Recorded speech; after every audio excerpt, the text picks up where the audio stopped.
राम। राधे राधे। अखंडानंद जी महाराज की भागवत टीका महात्म्य का दूसरा अध्याय संपन्न हुआ, तीसरा अध्याय प्रारंभ हो रहा है। महात्म्य का नहीं, हाँ महात्म्य का।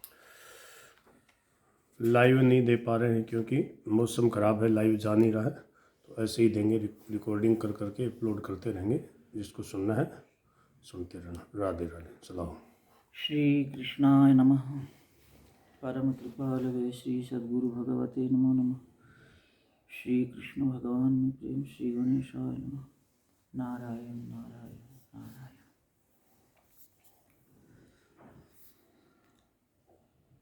अब नारद ने सनत कुमारों के सामने संकल्प किया कि मैं श्रीमद् भागवत कथा रूप ज्ञान यज्ञ द्वारा भक्ति ज्ञान वैराग्य की स्थापना करूंगा। उसके लिए आप लोग कृपया स्थान बताइए। यह भी बताइए कि कितने दिनों में श्रीमद् भागवत का श्रवण करना चाहिए तथा इसके श्रवण की विधि क्या है। सनत कुमारों ने बताया कि देखो नारद, तुम तो इसके अधिकारी हो, विनम्राय विवेकिने, एक तो समझदार हो, दूसरे विनम्र हो, सार असार के विवेक में चतुर हो। गंगा द्वार हरिद्वार के पास एक आनंद नामक तट है, वहाँ नाना वृक्ष लताएं हैं और बहुत से ऋषि सिद्ध महात्मा रहते हैं। वहाँ स्वर्ण कमल हैं। उस स्थान के आसपास रहने वाले वन्य जंतुओं में भी वैर नहीं रहता। यह बात ध्यान में रखने योग्य है कि किसी के प्रति हृदय में वैर रखकर कथा सुनने से भगवान की याद नहीं आती। अच्छा। वह व्यक्ति ही याद आता है जिसके प्रति वैर है। अच्छा। जिस दिल में दुश्मन बैठा रहेगा तो भले ही उसका नाम दुश्मन है, लेकिन वह तुम्हारे मन को दुष्ट बनाता रहेगा। दुश्मन कौन होता है? वह है या जो तुम्हारे मन को दुष्ट बनाने वाला है। दूषितम मनोयेन स दुश्मनः। इसलिए अपने मन में वैर विरोध लेकर कथा नहीं सुननी चाहिए। कथा श्रवण की दूसरी विधि है अप्रयत्नतः। इसका अर्थ है कि यजमान और श्रोता कथा सुनते समय बाह्य प्रयत्न में व्यस्त न हो जाएं। इसका अर्थ है कि यजमान और श्रोता कथा सुनते समय बाह्य प्रयत्न में व्यस्त हो जाएं तो उनका मन बहिर्मुख हो जाता है।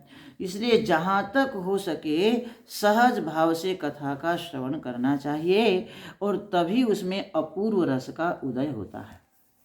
जब कथा प्रारंभ होगी तब भक्ति भी अपने ज्ञान वैराग्य रूप बालकों को लेकर श्रवण करने आएगी, क्योंकि जहाँ जहाँ कथा होती है वहाँ वहाँ वे तीनों आते हैं तथा कथा श्रवण करके तरुण हो जाते हैं। अब नारद जी के साथ सनत कुमार गंगा जी के तट पर गए। चारों ओर कोलाहल मच गया। तीनों लोकों में यह बात फैल गई कि जो भागवत रस पीयूष के लंपट हों वे कथा श्रवण करने आए। बड़े बड़े वैष्णव और भृगु वशिष्ठ च्यवन गौतम मेधातिथि आदि ऋषि अपने अपने पुत्रों तथा शिष्यों सहित आए। वेद वेदांत मंत्र तंत्र 17 पुराण 6 शास्त्र गंगा आदि नदियाँ क्षेत्र दिशाएं दंडकादि वन नगादि सब के सब मूर्तिधारी होकर वहाँ पहुँचे। देखो, कुछ लोग ऐसे होते हैं जो इस तरह के अवसरों पर भी बिना बुलाए नहीं जाते। तेनुकंपनीया, उनके ऊपर कृपा करनी चाहिए और वे जिस कारण से नहीं आते उसे दूर करके उनको आदर पूर्वक प्रणाम करके ले आना चाहिए। यदि वे अभिमानी हों बड़े हों तो उनके पास जाकर सिर झुकाना चाहिए और आग्रह करना चाहिए कि महाराज चलकर कथा सुनिए। जो अपने से छोटे हों उनको स्नेह से आज्ञा दीजिए कि तुमको आना पड़ेगा और कथा सुननी पड़ेगी। जैसा प्रसंग हो वैसा ही कर लेना चाहिए। यह आयोजनकर्ता का धर्म है। भृगु जी ने सबको समझा बुझाकर वहां कथा श्रवण के लिए इकट्ठा किया। नारद जी ने सबको संकल्प दिया, सुनने के लिए आसन दिया, सनत कुमारों की वंदना की। वैष्णव, विरक्त, सन्यासी, गृहस्थ, ब्रह्मचारी सब मुख्य स्थानों में स्थित हो गए। सबके आगे नारद जी बैठ गए। एक ओर ऋषि और देवता हैं, दूसरी ओर वेद उपनिषद हैं, तीसरी ओर तीर्थ हैं, चौथी ओर स्त्रियां हैं। चारों ओर जय हो, नमो नमः और शंखों की ध्वनि गूंज उठी। सभी श्रोता विभाग पूर्वक अपने अपने स्थानों पर बैठे हुए हैं। अबीर, लाजा, प्रसून की वर्षा होने लगी है। देवता लोग विमान पर चढ़कर आए हैं। जब सब लोग एकत्र हो गए तब सबका मन एक दिशा में लग गया। वेदांत में श्रवण का बड़ा भारी महात्म्य है।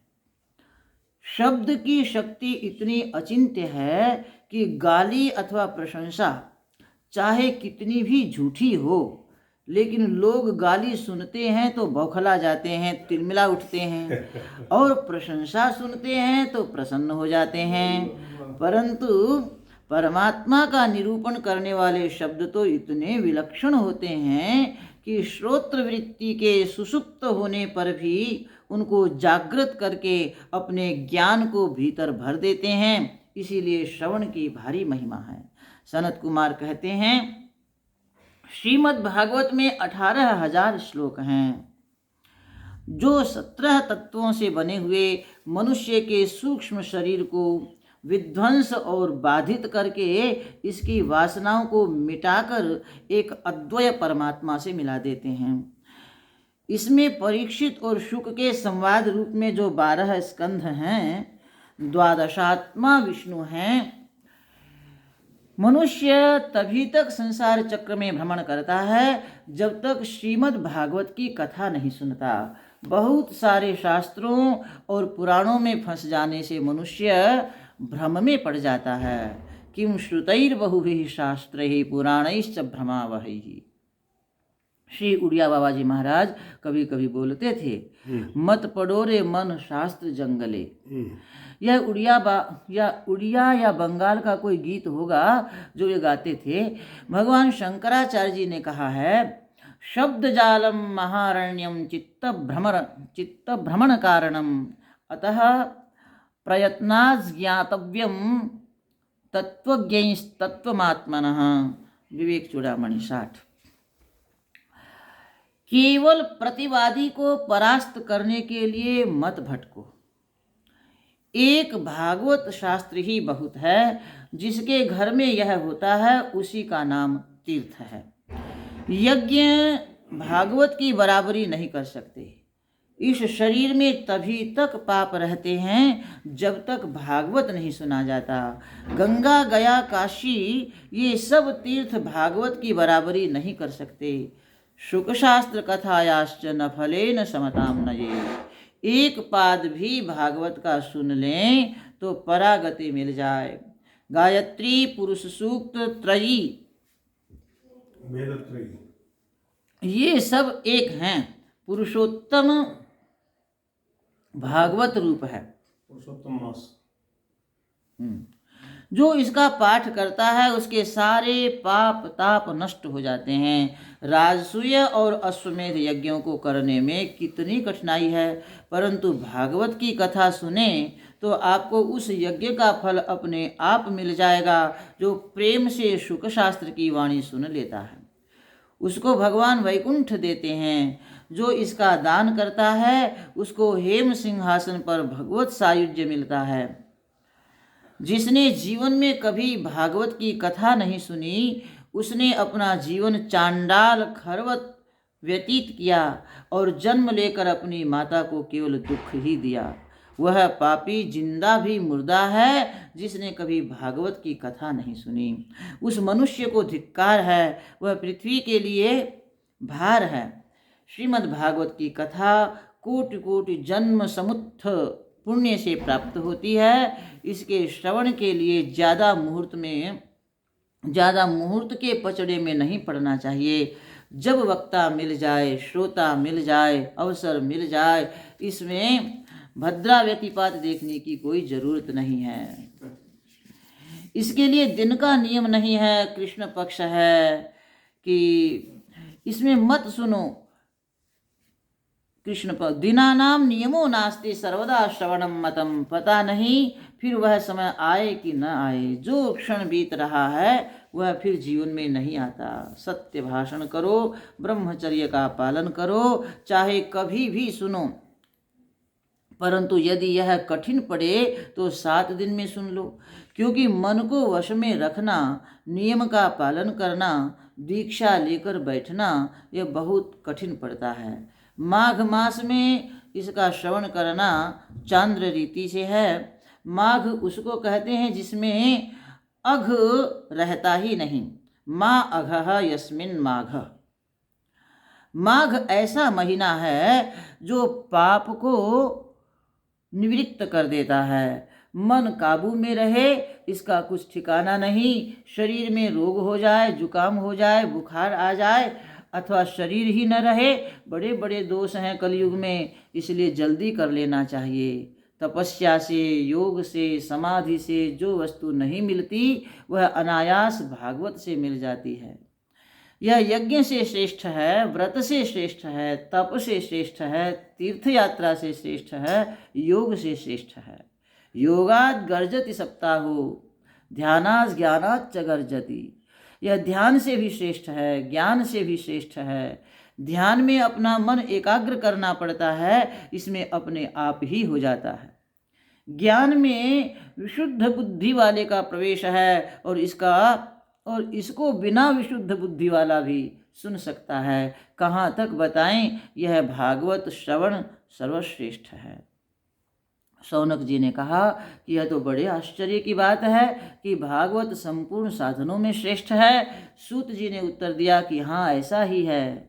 जिस दिन भगवान श्री कृष्ण अपनी लीला का संवरण करने लगे, उस दिन उद्धव जी ने उनके मुखारविंद से 11वां स्कंध श्रवण करने के बाद कहा कि श्री कृष्ण, तुम तो अपनी लीला समेट लोगे, लेकिन मेरे मन में यह चिंता है कि कलयुग आ रहा है, लोग उग्र हो जाएंगे, पृथ्वी का भार बढ़ जाएगा, तुम्हारे सिवा दूसरा रक्षक नहीं।